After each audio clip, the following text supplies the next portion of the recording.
How important is it to understand our history, know our roots? On this journey, we rediscover the story of a Bhutanese historical figure and the legacy he left behind.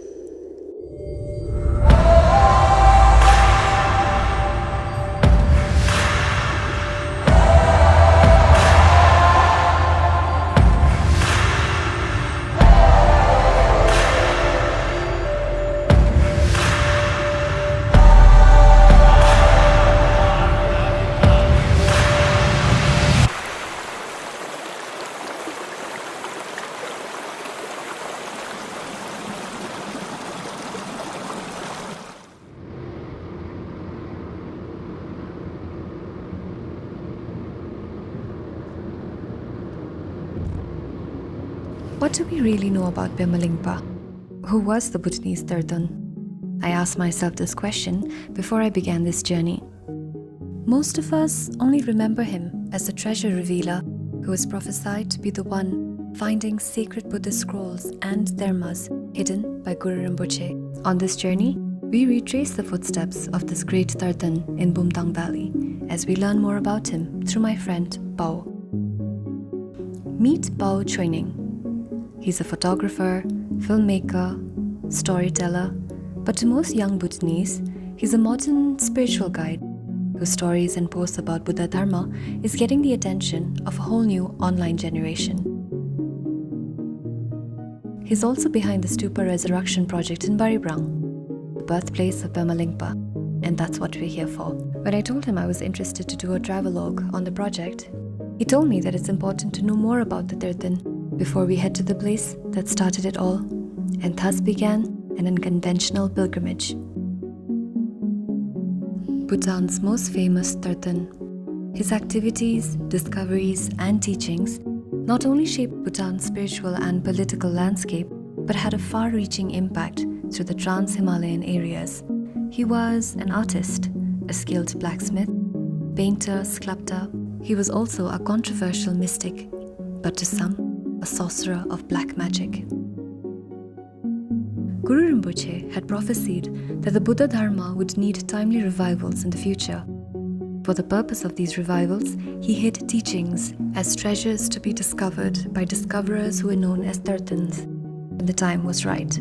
He prophesied that there would be 1,000 minor Tertons, 100 major Tertons, and 5 king Tertons. Pema Lingpa is the only Bhutanese amongst the 5 king Tertons. To know more about his life, we start from his place of death.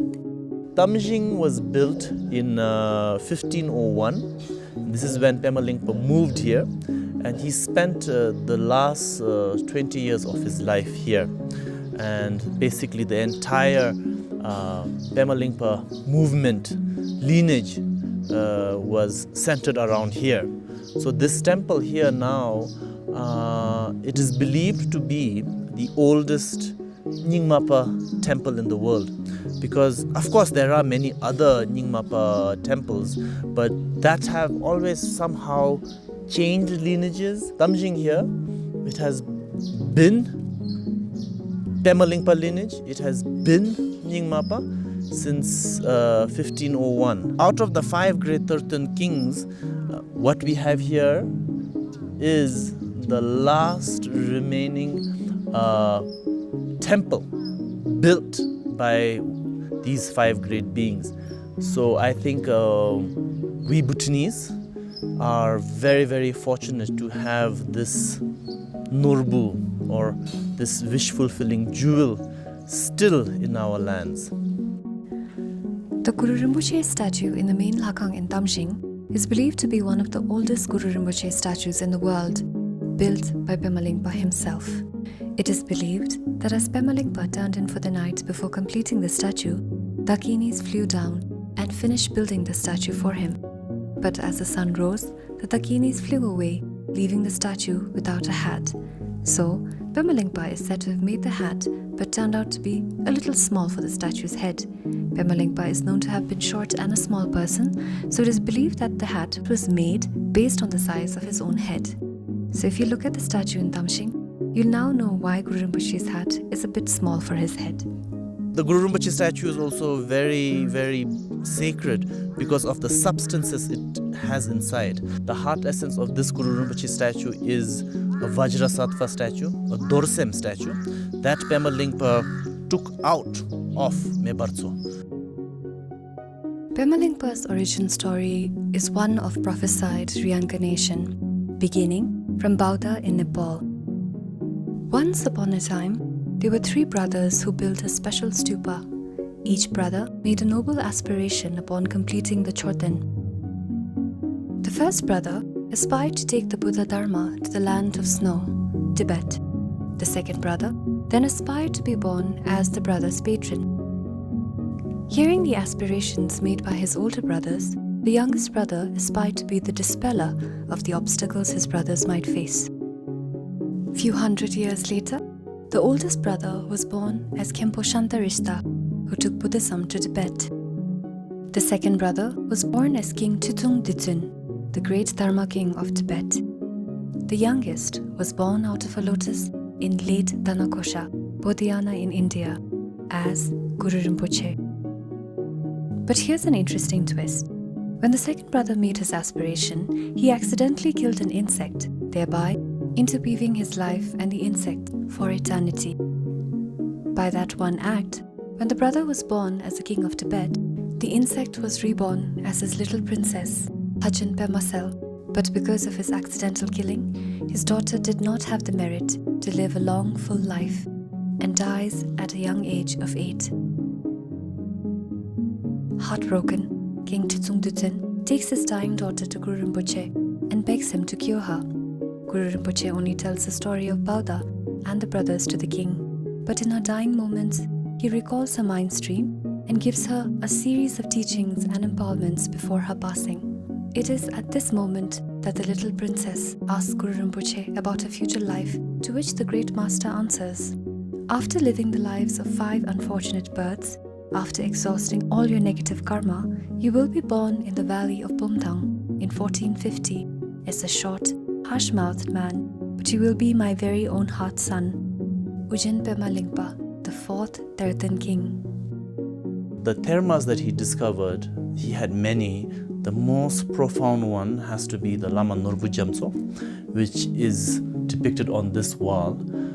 The fact that the Lama Norbu Jamso is honored on this wall right next to the Guru Lhagang shows the importance of this practice to Pema Lingpa, but also to his people and, of course, to Bhutan. After the death of King Tutung Ditsun, Guru Rinpoche is said to have ruled Tibet as a regent, as the Crown Prince Murti Tenpo had not come of age. Many years later, when Guru Rinpoche announced that he would be leaving for Bhutan, the land of untamed Rakshas, the prince is said to have begged Guru Rinpoche not to leave. So at that time, the young prince accepts that, Guru Rinpoche has to leave. But he requests Guru Rinpoche to give him a sacred teaching. He says, "Please give a teaching that you have never given to anyone." Guru Rinpoche gives his most profound secret teaching from his heart. It's known as almost like an essence of his heart. And that is the Lama Norbu Jamso. And it is a very sacred teaching because it is a teaching that has all 3 aspects of the Lama Yidam and the Khandro. And Murtik Tsempo actually attains enlightenment through that practice. He tells Guru Rinpoche that my sister, Lachen Pemasel, my older sister, died when she was so young that she could not receive this teaching from you, and I almost see it as her inheritance. So he requests Guru Rinpoche to please ensure that Pemasel in her future lives receives this teaching. At that time, Guru Rinpoche instructs Khandro Hishit Sojel, right here, to ensure that Lachen Pemasel receives the teaching. And at that time, Khandro Hishit Sojel is said to have recorded the entire teaching with her own blood on a sacred paper in Khandro Daik, which is the sacred Dakini script. And at that time, Khandro Yishit Sojel, Guru Rinpoche, and Murtik Tsempo, they go on to the cliff known as Singidra, the lion-like cliff in Lhodra in southern Tibet. And Guru Rinpoche seals it as a terma in the cliffside. He tells the treasure protectors, the guardians, to ensure that this treasure remains protected, and to ensure that the final rebirth of Pema Sel, who will be born as Ujin Pema Lingpa, discovers the teaching when the right time comes. So centuries later, Pema Lingpa travels from Bhutan to Singidra and discovers this sacred teaching, which is his inheritance, you could say.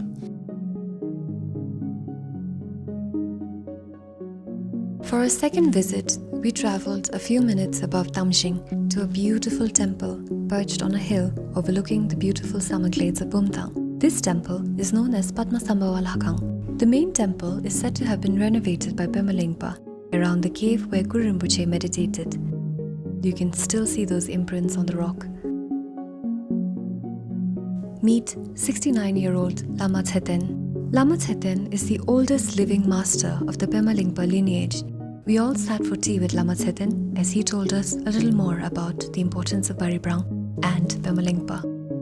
버리장 보면도 봄당백 하면은 랑힘부 예라서 버리고 소사기 매대면다. 그거인게서 다리 민사바토고 밀레기 그 구르 벨링케레기 대생이 룽딘나랑 버리장에서 벨링 통물을 뭐 남은도고 구르르는 송도 나오게 된다. 어서는 그거인게 빼멜링부키라 그 담보면도 남섬이 다 집부터 웬다선 다 아wen샤 다 예배는 벨리는 센터 또 룸비니 독사wen샤 도선 연바선 상계 구담백이 내고 남섬이 다 집부터 되면 어서는 독사 해란다 로 할람데 납자 배말랭부터 구퉁들 납제 둔주뜨가가나 왜냐면 납제 둔주 속과도 바도 신트용스로 택부스서 담이부터 달백이 웬달 담이부터 달모도 센터 당선례다 대버리장원다 세배말링부 통백이 통세에 내도 웬다 무슨 만도 미세디 아지양선 당선례선 다낭 소리 나와대 양수심을래 나와대 달더니 마셔나 심을면 선나니데 냉래 오덴날 파워 초이닝 dorji는 일금부터 선내고나 전에 구선다 벨링기 내가 뭐 제도 점어도 선인도 다르세 버리장기 쉐딘사 다도선민 무슨 것은 파워 초이닝 dorji 키라인 나네랑 틴다 선생기 가지고 가와니 교와 숭제데 중들이 한번도 것은 떠는 소도 메소고다 저는 냠소디 쇼소나 까지 라기나 뭐 계획이 남에서면 인도비게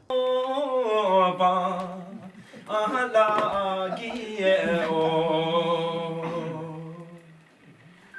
미에 빈자남 게라